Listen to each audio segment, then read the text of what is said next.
함께 말씀 봉독하도록 하겠습니다. 함께 보실 말씀은 마가복음 4장 35절에서 41절 말씀입니다. 마가복음 4장 35절에서 41절 말씀입니다.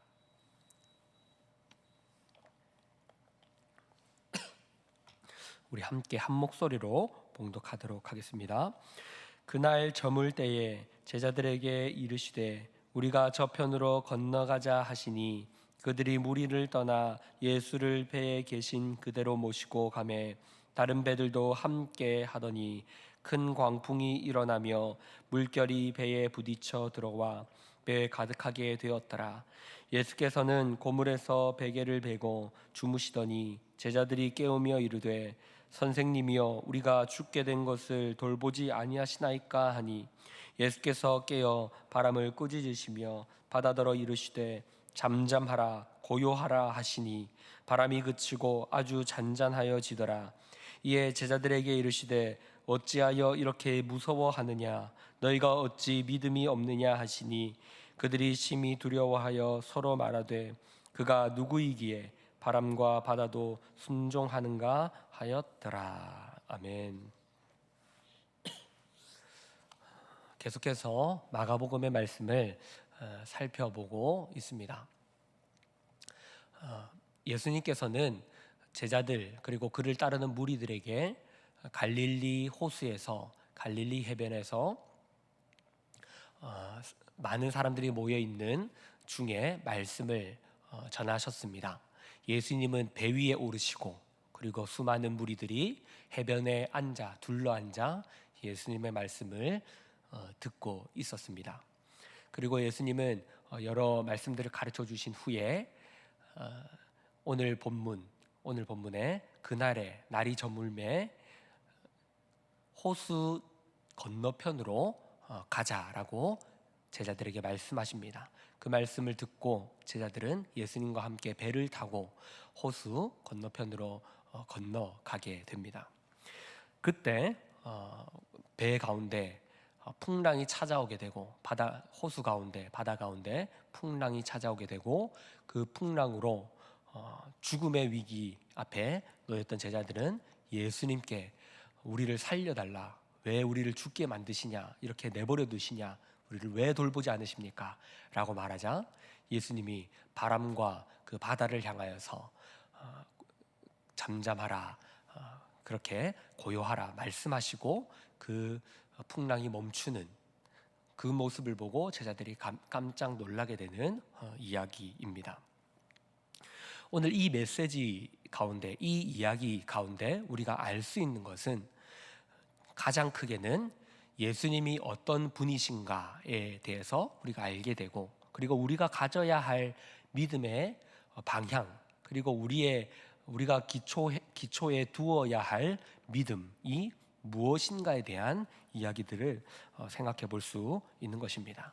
오늘 간단하게 이 말씀을 살펴보면서 예수님에 대해 그리고 우리의 믿음에 대해 생각해 보도록 하겠습니다. 예수님은 갈릴리 해변에서 많은 사람들에게 비유의 말씀으로 하나님의 나라에 대해서 설명하셨습니다. 기억이 나실지 모르겠습니다. 여러 가지 비유들, 땅에 씨를 뿌리는 4가지 땅에 씨를 뿌리는 비유, 그리고 자라나는 씨, 그리고 가라지 씨, 여러 가지 씨앗 비유들과 비유를 통하여서 하나님 나라에 대해서 설명해 주십니다. 뿐만 아니라 그 전에 예수님은 제자들과 두루 다니시면서 사람들을 고치시고 많은 기적들도 베푸셨기에, 그리고 사람들에게 강의도 하시고 이런 많은 일들을 하셨기에 예수님과 제자들이 많이 곧했을 것이라고 생각이 됩니다. 그래서 예수님이 제자들과 함께 무리를 떠나 배를 타고 강저편으로 가시는 중에 배의 고물이라고 되어 있는데 선미를 말하는 것입니다. 배의 선미에서, 배의 구석에서 잠을 청해서 주무시고 계셨습니다. 그때 큰 풍랑이 찾아오게 됩니다. 지금 우리는 바다에서 어떻게 수영을 하고, 또 어떻게 바다가 구성이 되어 있고, 또 어떤 식으로 바다를 우리가 또 극복해 내가는지를 또 TV를 통해서, 매체들을 통해서 많이 보게 됩니다. 그래서 비교적 이 바다라는 것, 갈릴리 바다라고 표현을 하고 있죠. 이 호수가 아주 넓기 때문에 그들에게 바다처럼 보였던 것입니다. 이 바다에서 우리가 살아가는 것, 그리고 또 극복해내는 것이 비교적 조금 익숙해져 있지만, 이 당시 정보도 많이 부족한 시기, 그리고 바다에 대한 두려움이 많은 시기였기 때문에 바다라는 것의 이미지는 아주 공포의 대상입니다. 어두운 밤바다를 가보신 적이 있으십니까? 밤바다에 서게 되면 칠흑 같은 어둠이라는 말이 무엇인지 와닿게 되고, 그리고 정말 공포심이 밀려오게 됩니다. 아무리 요즘 기술이 발달했다 하더라도 밤에 바다 가운데 한밤중에 사람이 떨어지게 되면 구해내는 것이 쉽지 않습니다. 저도 심심찮게 이런 이야기들을 듣게 되는데요. 아는 분께서 지인이 또 배에서 일을 하시다 발을 헛디뎌서 밤에 떨어지게 됐는데, 큰 배에서 그 사람을 찾지 못했다라는 이야기를 들은 적이 있습니다. 이처럼 바다라는 것은 지금도 여전히 공포의 대상이지만, 우리에게도 그런 존재이지만, 그 당시 바다라는 것은 아주 미지의 세계이고 두려움의 대상이었습니다. 그래서 이 당시 유대인들, 그리고 고대 근동의 사람들은 바다라는 것은 그 안에 어떤 괴물이 사는지 모르고 거기 빠지면 큰일을 당한다라는 생각을 많이 했습니다. 그래서 문학들이나 이런 작품들, 고대 작품들을 보게 되면 바다에 있는 괴물들에 대한 이야기들이 많이 나오죠. 이처럼 바다라는 것은 매우 두려움의 대상이고, 어떻게 그것을 이겨내야 될지 알 수 없는 아주 큰 산과 같은 존재로 여겨집니다. 제자들도 날이 저물어서, 날이 어두워져서 건너가고 있는 그 시기에 풍랑을 만나게 됩니다. 이루 말할 수 없는 공포심에 휩싸였을 것입니다. 처음에는 비가 내리기 시작할 때 이 비가 빨리 그쳐야 할 것인데 생각을 했을 것이고, 근데 그 비가 더 큰 바람으로, 더 큰 풍랑으로 다가오자 아주 큰 공포감에 휩싸였을 것입니다. 오늘 본문을 보면 이 물이 들이밀어서 배에 가득하게 되었다라고 말을 하는데, 이제 조금 지나면 배가 가라앉아 버릴 그런 큰 위기에 놓이게 된 것이죠. 그때 제자들의 가장 먼저 든 생각이 무엇입니까? 예수님입니다. 예수님께서 왜 지금 이 상황을 내버려 두고 주무시고 계시냐는 거죠. 그들의 마음이 이해가 됩니다. 제자들은 예수님을 따라 열심히 섬겼습니다. 예수님의 그 부르심에 응답하고, 그리고 그 예수님이 뭔가 대단해 보였습니다. 그래서 그분을 열심히 따르고 그분을 섬기기로 생각하고 그렇게 하고 있었습니다. 예수님이 수많은 인파에 다닐 때 그들은 예수님을 보좌했고, 그리고 많은 사람들이 모여서 말씀을 들으려고 할 때 분명히 예수님이 배 위에 계실 때 제자들은 그 자리들을 정렬하고 그 청중들이 예수님의 말을 들을 수 있도록 섬겼을 것입니다. 이모저모로 예수님과 그 예수님의 사역들을 위해 따라다니며 예수님을 도왔을 것입니다. 그랬더니 예수님을 잘 섬겼더니 그들이 겪게 되는 것이 무엇이었습니까? 풍랑입니다. 예수님, 지금 당신의 제자들이 죽게 생겼는데 당신은 왜 지금 주무시고 계십니까? 우리가 당신을 열심히 따라다녔더니 우리가 겪는 꼴이 왜 이런 일입니까? 를 예수님께 묻고 있는 것이죠. 사랑하는 성도 여러분, 참 이것이 우리의 믿음이지 않습니까? 우리의 신앙의 모습이지 않습니까? 예수님을 우리는 나의 구주로 고백할 때 나를 위한 신으로 만들어버리곤 합니다. 하나님을 믿는다라고 하면서도 하나님을 위해, 하나님의 뜻을 위해 우리가 살아간다기보다 언제나 우리는 나를 위해 하나님이 존재하며 내 인생을 도와줄 뿐으로 그 하나님을 생각하는 경우들이 많습니다. 제자들도 예수님을 메시아로 생각할 때에 예수님 저분이 대단한 능력이 있어 보이는데, 그리고 성경에서 말한 그 메시아인 것 같은데, 저분이 우리를 압제해서 구해줄 거야, 우리를 어려운 가운데서 건져낼 거야, 건져내 주실 거야, 나를 이 힘든 세상에서 살아가는 이 나를 구해줄 분이야 라고 예수님을 생각하고 있었던 것이죠. 예수님은 이 사건을 통해서 그들의 믿음을 바꾸십니다. 그들이 믿어야 할 바가 무엇인지를 바르게 깨닫게 하십니다. 단순히 이 사건들은 제자들이 못났다, 너희들 그렇게 믿으면 안 된다 라는 꾸짖음으로 끝나는 것이 아니라, 성경에 있는 이러한 내러티브들은 우리의 믿음이 어느 곳으로 향해야 하는가, 우리의 믿음이 어떠해야 하는가들을 보여주는 이야기들입니다. 이 이야기들을 통해서 우리는 우리의 믿음을 올바르게 만들어가게 되는 것이죠. 이런 이야기들을 읽으면서 유대인들을 정죄하거나 믿음 없는 자들이 너 그렇게 믿어서 안 돼, 예수님을 믿어야지, 예수님을 믿으면 그 풍랑이 아무것도 아닌데 너 예수님을 안 믿으니까 그렇잖아 를 말하는 것이 아니라는 것이죠. 우리의 믿음의 기초가 어디에 서야 하는지를 말하는 이야기이며, 예수님이 어떤 분이신가를 드러내는 이야기입니다. 예수님은 이 광풍을 통하여서 자신이 어떤 존재인지를 드러내십니다. 제자들은 그저 자신을 위한 메시아, 자신을 구원할 군주, 그런 존재로 예수님을 바라보고 있었지만, 대단한 능력을 가진 자로서 우리를 건져낼 분으로 생각했지만, 압제해서 구해낼 분으로 생각했지만, 예수님은 놀라운 말씀을 하십니다. 바람을 꾸짖으십니다. 그리고 바다에게 고요하라, 잠잠하라 명령하십니다. 사랑하는 성도 여러분, 이 천지 만물, 자연을 향하여서 꾸짖고 명령하실 수 있는 분은 오직 한 분, 천지의 창조주 하나님밖에 없으십니다. 사람이 비 오는 천둥번개치는 그 하늘을 향하여서 하늘아 잠잠하라 라고 말한다면, 그 사람은 틀림없이 병원에 가서 약을 먹어야 되는 사람이죠. 근데 예수님께서 정말로 세상을 향하여서, 천지 만물을 향하여서 그렇게 말씀하시고, 그리고 그 천지 만물이 그 말씀에 순종했다라는 것이죠.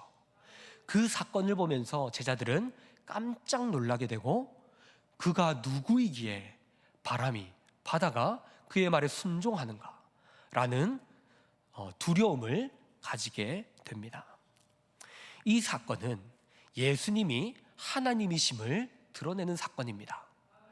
우리가 예수님을 믿으면 큰 풍랑이 오지 않거나, 그 풍랑이 와도 우리가 아무런 두려움 없이 그냥 쉽게 예수님만 있으면 베드로가 물 위를 걸었듯이 그런 일들을 극복하게 된다라는 그런 공식을 주는 이야기가 아니라, 예수님을 어떤 분이신지, 우리가 어떤 분으로 믿어야 하는지를 가르쳐주는 이야기라는 것입니다.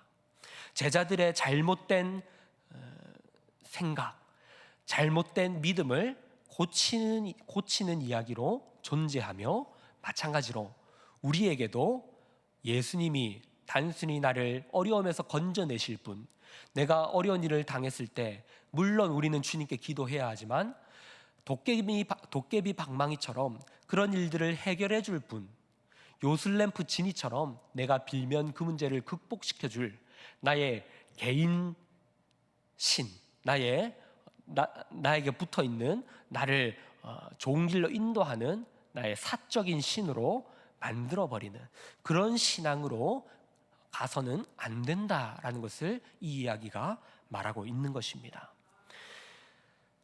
그런 믿음을 가지고 우리는 풍랑을 이겨내는 것입니다. 예수님과 함께 동행할 때 큰 풍랑이 안 오는 것이 아니라, 큰 풍랑이 왔을 때 예수님과 동행하며 그 풍랑을 극복하며 우리의 믿음이 성장하게 된다는 것이죠. 하나님이 주시는 축복은 풍랑이 오지 않는 축복, 그런 일이 없어서 형통해지는 것이 아니라, 그런 일들을 통해서 하나님을 알아감으로 형통해지는 것입니다. 하나님이 누구이신지 세상이 알지 못하지만, 하나님과 하루하루 동행하면서 그분과 교제하면서 그분을 더 깊이 알아가면서 우리는 복을 누리는 겁니다. 아브라함이 누렸던 그 복도 이러한 복이었고, 아브라함을 통해서 세상에 흘러가는 복도 세상이 알지 못하는 하나님을 알게 되며 그 나라를 하나님이 원하시는 나라, 하나님이 세우기를 원하시는 나라를 우리가 알아 그 나라를 세워가는 복을 우리는 받게 된 것입니다. 믿음이 자란다는 것은 세상의 공포 속에서도 그 공포, 세상이 우리를 윽박지르고 우리에게 물질로, 재력으로, 권력으로 항복시키려고 할 때 그 앞에 우리는 두려워하지 않고 예수 그리스도를 믿음으로 그 어려움을 극복해서 세상의 논리가 아닌 예수님의 논리로 살아가게 되는 것, 그것이 믿음이 자란다는 것입니다. 이것이 기독교의 가치입니다. 사랑하는 성도 여러분, 기독교를 축소시키지 마시기 바랍니다. 하나님이 우리와 하고자 하시는 일들을 작은 일들로 만들어 버리지 않기를 바랍니다. 기독교를 단순한 종교화로 하지 않고 기독교를 단순히 내가 잘 사는 그러한 용도로, 많은 세상 사람들이 이 일을 자기가 겪게 되는 일을, 자기 눈앞에 닥친 일들을 한번 해결하고자, 어떻게 그 문제를 해결하고자 찾아가는 신들, 그런 신들 중에 하나로 하나님을 만들어버리지 않으시기를 바랍니다.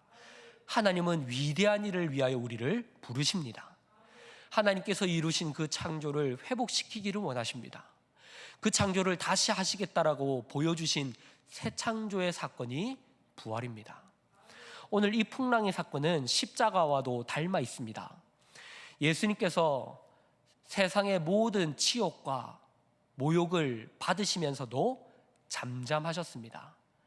묵묵하게 십자가를 지시고 죽으셨습니다. 큰 풍랑이 일었지만 예수님이 잠잠하게 주무셨듯이 예수님은 고요하셨습니다. 그러나 이러한 절망 같은 상황 가운데 제자들은 두려워했지만 예수님은 이내 그 절망을 놀라운 영광으로, 당신의 그 영광을 드러내는 일로 역전시키십니다. 십자가에서 죽으심과 그 잠잠했던 무덤이 부활이라는 새 창조의 시작으로 역전되게 됩니다. 십자가의 죽음이 없었다면 부활은 없습니다. 예수님이 하나님의 그 놀라우신 일을 시작하시는 것을 당신의 죽으심과 부활로 드러내셨습니다. 하나님은 그 일을 우리에게도 이어가시겠다라고 말씀하십니다. 그러니 우리도 풍랑을 만날 때 그 두려움 속에서 잠잠함으로 예수님을 바라보며 십자가를 짐으로 하나님의 뜻을 분별해야 합니다.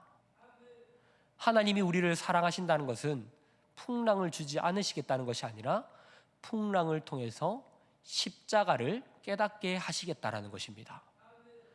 우리의 인생 가운데 있는 고난은 더 이상 우리를 죽게 만들고 우리를 망하게 만드는 일들이 아니라 십자가, 가장 모욕스럽고 치욕스럽고 입에도 담기 어려웠던 그 십자가를 예수님이 지시고 역전시켜서 영광스러운 자리에 그 십자가를 세우심으로 하나님의 뜻을 이루셨듯이, 마찬가지로 우리도 우리의 인생 가운데 십자가 같은 그 치욕스러운 일들,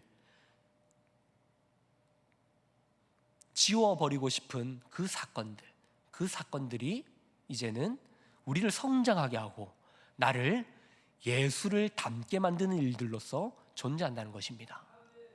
이것은 내가 잘했든 못했든, 내가 잘해서 받는 일이든 내가 못해서 받는 일이든 이제 그 모든 일들이 그리스도를 닮게 만드는 일들이라는 것이죠.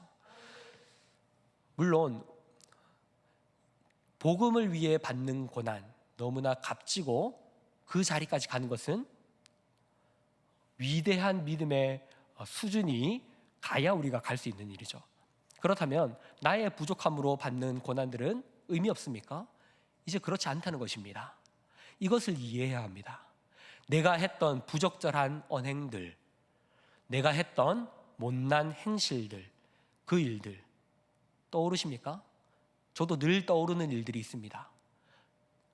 10년, 20년이 지나도 내 마음에 있는 그 못난 행동들, 그때 내가 참 못났었다, 왜 그랬을까를 우리의 마음에 심어두시는 것은 그렇게 되지 말라는 것입니다. 그 일들을 극복해서 이제는 네가 그리스도를 닮은 말을 해라. 그 일들이, 그 못난 일들이 우리를 망하게 하지 않고, 네가 그 일을 했기 때문에 네가 하나님 앞에 눈물 콧물 쫙 빼서 회개해야 그 일들이 없어지는 것이 아니라 그 일들을 통해서 더 멋져지는 일들을 해라는 것이죠. 그 실수를 반복하더라도 반복해도 괜찮습니다. 그 반복들이 일을 해서 하나님을 닮게 만듭니다. 율법의 정죄 아래에 있지 않다는 말이 이런 것입니다. 율법의 정죄에서는 그 일들이 우리를 사망으로 가게 합니다. 우리가 그렇게 범죄하는 것들, 계명을 어기는 일들이 우리를 사망의 자리로 밀어넣어서 하나님과의 관계를 끊게 합니다. 하지만 예수님이 오셨다는 것은 예수님이 하나님의 자리로 갈 수 있도록, 하나님의 나라로 갈 수 있도록 그 길을 여셨다는 것은 우리가 그 여전히 죄인된 모습 가운데서도 이제는 그 일로 지옥으로 가는 것이 아니라 그 일들이 일을 해서 하나님을 닮게 만들겠다는 거죠. 이스라엘 백성들이 구원받을 때 반복해서 말씀드리지만 그들이 옳은 일을 해서 구원받은 것이 아니라 하나님이 너희는 내 백성이다, 내가 너희를 버리지 않는다, 너희는 내 백성이다, 그렇게 말씀하시며 그들을 구출해 내십니다. 그리고 내 백성은 이러한 영광으로 사는 것이다로 시내산에서 계명을 주십니다. 그 계명으로 살게 하십니다. 그 영광, 그 위대함을 깨닫게 하십니다. 이것이 신자의 삶입니다. 신자의 삶은 하나님의 그 영광을 보고 감탄하여 회개하게 됩니다. 나의 부족함을 고백하게 됩니다. 우리가 고백하여서 구원받는 것이 아니라 하나님이 우리에게 믿음을 선물로 주시는 것은 하나님의 영광, 믿음직함, 위대하신 사랑을 우리에 보여주심으로 믿을 수밖에 없게 하십니다. 우리가 똑똑하여서 하나님을 믿는 것이 아니라 그 사랑을 바라본 자는 믿을 수밖에 없는 겁니다. 예수님의 사랑, 십자가 사랑, 우리가 연약할 때에, 우리가 죄인 되었을 때에도 우리를 사랑하시고 당신의 아들을 십자가에 달아서 우리를 구원하시겠다라고 하신 그 의지를 깨닫게 될 때 우리는 믿을 수밖에 없습니다. 그리고 그 사랑에 끌려갈 수밖에 없습니다. 그 사랑으로 하나님은 우리를 믿게 하신 것처럼 우리가 위대해서가 아니라 하나님의 그 사랑으로 믿게 된 것처럼 우리는 그 신앙생활을 시작하게 되는데 여전히 우리는 그 풍랑, 큰 풍랑이 찾아올 때마다 하나님께 연약하여서 따지고 울고 붙들게 되는 거죠. 왜 그러세요? 저한테 왜 그러세요? 하나님, 저 하나님 그냥 잘 믿어보려고 하는데 왜 그러세요를 부르짖게 되는 거죠. 이러한 부르짖음 괜찮습니다. 자녀들은 언제나 아버지에게 따집니다. 저를 왜 낳아서, 누가 낳아달라고 했어요, 왜 낳아서 이렇게 힘든 삶을 살게 합니까? 하기 싫어요, 왜 그러세요?를 자식들은 부모에게 하는 겁니다. 그러나 부모는 기다립니다. 자랄 때까지. 그 사랑을 깨달아서 자녀들은 그 부모의 사랑을 알게 되고 성숙하게 됩니다. 그리고 그 부모님께 받은 사랑을 누구에게 흘려보냅니까? 내 자녀에게 흘려보내며 아버지의 사랑을 다시, 내가 받았던 사랑을 다시 한 번 더 그 사랑을 내가 실천해 봄으로써 깨닫게 되는 겁니다. 이런 것들이 기독교 신앙입니다. 하나님이 이러한 신앙을 우리에게 가르치고 계시는 것입니다. 예수님이 그 풍랑 속에서 자신의 존재를 드러내시고 제자들이 두어야 할 믿음이 무엇인지를 가르쳐 주셨습니다. 예수님이 제자들에게 믿음이 없는 것을 꾸짖으시고 그들이 어찌하여 믿음이 없느냐라고 말을 했는데 너희가 어디에 믿음을 지금 두고 있느냐라고도 해석이 됩니다. 이 말은 믿음을 어디에 두어야 하느냐, 바로 그 믿음은 우리가 우리의 의지로 하나님을 믿는 것, 예수님을 믿는 것이 아니라 그 그리스도의 믿음을 우리가 가지는 겁니다. 우리를 향한 십자가에서 죽으셔서 내가 너를 버리지 않겠다를 십자가까지 지심으로 보여주셨던 그 사랑, 그 사랑의 그 믿음, 그 신실함을 우리가 예수님이 보여주신 그 믿음을 우리가 가지는 겁니다. 언제나 내가 하나님을 믿으려고 할 때 우리는 연약하여서 변덕을 일으키게 됩니다. 하지만 하나님이 행하시고 그리스도가 보여주신 일을 우리의 믿음으로 가지게 되면 흔들리지 않는 것입니다. 예수님은 그것을 말하는 것이죠. 너희가 믿음을 어디에 두고 있느냐? 너희의 믿음이 왜 그러느냐? 왜 너희의 믿음이 거기에 있느냐? 그 풍랑 앞에서 볼 때 세상이 너희를 윽박지를 때 왜 그 세상의 권력과 힘을 믿느냐? 그것이 너희를 죽일 수 없다. 너희를 사망의 자리로 내몰 수 없다. 지금 제자들은 예수님의 십자가와 부활을 아직 온전히 보지 못한 상태입니다. 그러나 장차 예수님께서 이 모든 사역들을 완성하셔서 그리스도의 믿음을 보여주시고 그 믿음을 주십니다. 그리고 제자들은 그 믿음을 가지고 이제 그리스도의 군사로서 세상을 살아가게 되는 것입니다. 말씀을 정리하겠습니다. 사랑하는 성도 여러분, 예수님께서 풍랑 가운데 보여주신 모습은 당신께서 그저 한낱 어려움을 풀어주는 그런 사사로운 신이 아니라 세상을 주관하며 천지를 다스리시는 하나님이심을 보여주셨습니다. 그리고 그분께서 이루신 일은, 천지를 다스리시는 능력을 가지신 분이 이루신 일은 연약한 양처럼 십자가에서 죄인들을 위하여 그들의 모욕과 멸시를 받으며 입을 다무시고 죽으시고 그리고 그 죽음을 역전시키셔서 부활하시는 일이었습니다. 그것이 예수님이 우리를 초대하시는 길입니다. 기독교를 믿는다, 예수님을 믿는다라고 하면서도 단순하게 나를 천국 가는 티켓으로, 나를 구원하는 보증 수표로 여기는 그런 신앙을 가지지 않기를 바랍니다. 예수님이 만들고자 하는 그 위대한 길, 하나님이 시작하신 그 하나님의 나라, 그 나라를 하나님은 우리를 통해 하시겠다라고 말씀하십니다. 그 길을 기쁨으로 여기시고 복된 길로 여기시는, 그리고 그 길을 평생토록 걸어가시는 저와 여러분이 되시기를 주님의 이름으로 축복합니다. 말씀을 기억하면서